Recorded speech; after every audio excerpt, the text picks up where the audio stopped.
Hi everyone, I'm Kevin Coleman, Weber's Grilling Expert. I know everybody loves a great dessert, and that's the topic of today's masterclass.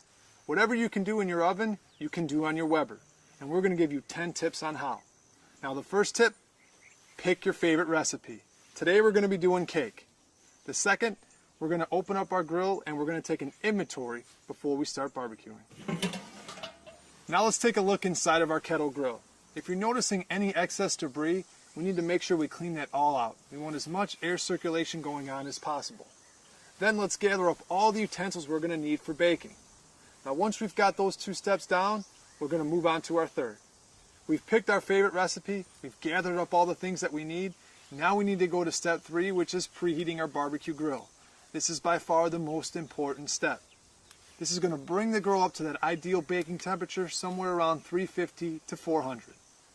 We've preheated our charcoal. Now we need to go to step 4, setting our grill up for indirect cooking. And what we're going to do is we're going to separate our charcoal to the opposite sides of our kettle. Now let's move to step 5. Our recipe calls for cake. We already have it in the cake pan. It's already greased up. It's ready to go on the grill. But before we put it there, we need to clean the cooking grates, and that's step number 6. Now cleaning your grates should always happen after you preheat the grill, making sure you use a stainless steel bristle brush. We've got our cake on, and that takes us to step number 7, which is setting a timer. You don't need to alter any temperatures or time when you're baking on your charcoal grill. We've got our timer set. Now that takes us to step number 8.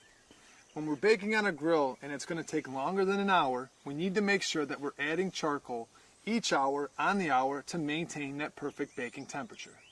Now before you start baking on your charcoal grill, make sure that the charcoal is directly under the hinged area of your cooking grate.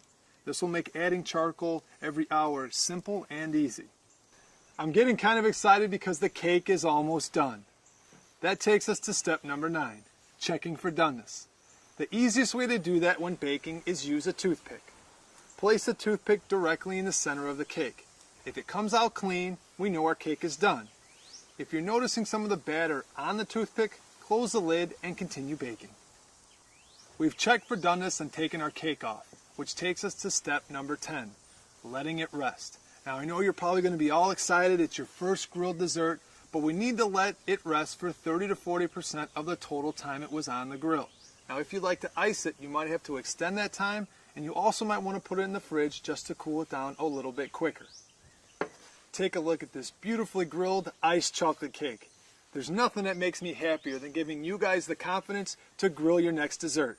Now if you have any other questions, you can find us here on the blog, refer to your owner's manual, or call our customer service at 1-800-446-1071. And always, happy grilling.